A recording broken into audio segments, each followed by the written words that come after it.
Okay. Right, so I've got a final workshop for you. So back to small groups. This is the right one. Yeah.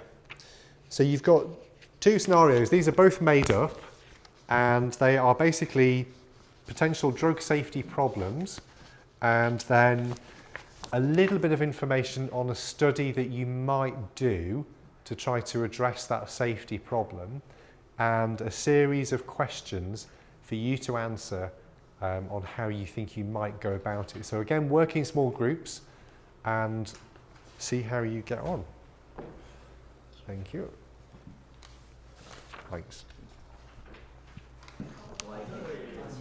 Yeah, or kind of like to see if there's like correlation between taking this treatment of asthma and. I think probably let's say like I think he said I think probably like stay yourself confident. I think may make less. So what study design are you going for? For number one, Yeah. I chose propensity score. Ah, okay, so you so the design, so there's a cohort. Oh, yeah, cohort. Yeah. And you're choosing propensity scores, good idea. And what about recruitment? Who's included? Include or exclude? It's really difficult because I feel like everybody's at risk of developing Alzheimer's. Ah, well, but are they? So what about if I put people? Or, yeah, maybe like age. Yeah. 50. Yeah. 50. Yeah. So I don't want university students, Yeah. for example. Yeah. Okay. So there's an age restriction. Yeah, age restriction. And kind of like people who are functioning enough to maybe participate in this study. Yeah. Like people who already have Alzheimer's might not be excluded. Yeah. So you'd exclude. People who have Alzheimer's already. Yeah. Yeah. Yeah. And also people who don't have asthma. Yeah. So it's got to be people with asthma. Who are you having as the control population? People who have asthma and who are not taking Solomon. And where will you find them? Like health records or. Well, but in this case, you're going to collect information on these individuals at the time you recruit them. So where are you going to get your exposed from as well?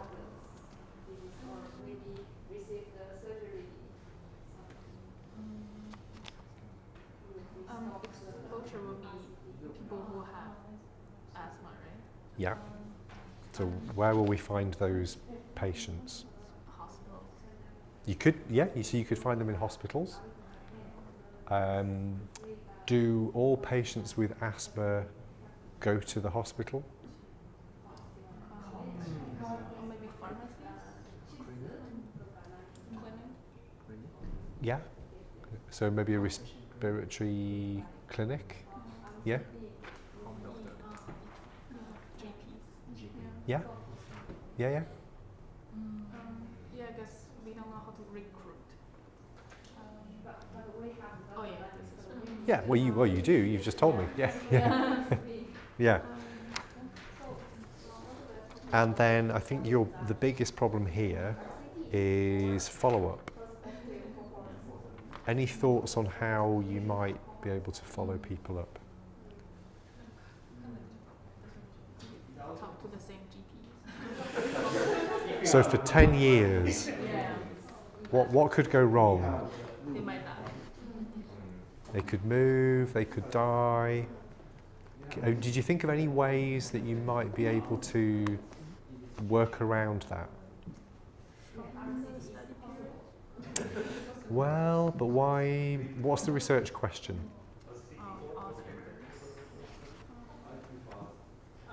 Using the insurance system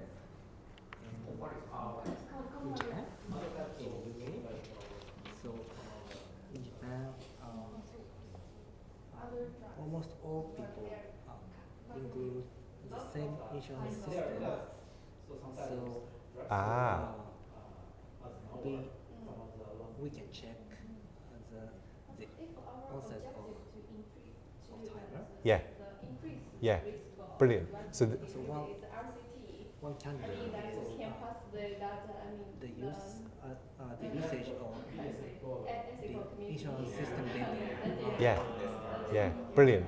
Okay, so so you could do this in Japan. There are other countries you could do something similar where you would recruit people. Maybe you get them from the clinic initially, and you collect all the information that you want on them that may not be included in a database, but it's important for you to know. But in fact, for the outcome, if you can link with their insurance or some other electronic health record that they're part of, it doesn't matter if they lose interest in your study, don't want to be involved, or just don't care, because in theory, you could still get the information on the outcome from the electronic health record. It's a great way of being able to keep track of people, see if they die, see if they get dementia over 10, 20, 30 years, because you can potentially do that. Yeah, I've got some solutions that I'll hand out at the end, but there is a good example of a registry for people with rheumatoid arthritis, where once they're included and we do these initial personal checks on them, then the outcome can be found through the health record over years. Yeah. Great. Okay. What about the... Did you look at the second one as well? I look at it, but we haven't talked about it. Okay, well maybe spend a couple of minutes on that as well then. Yeah.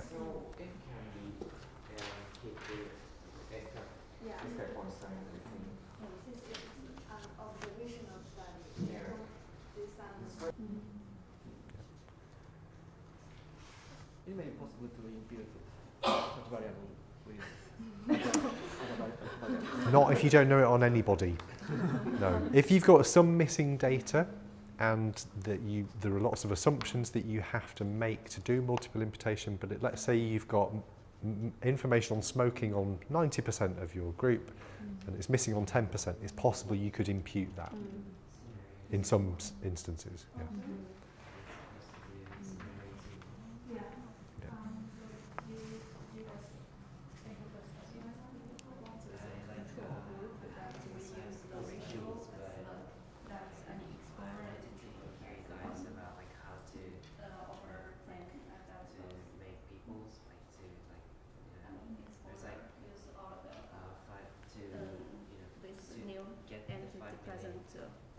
Patients and use control.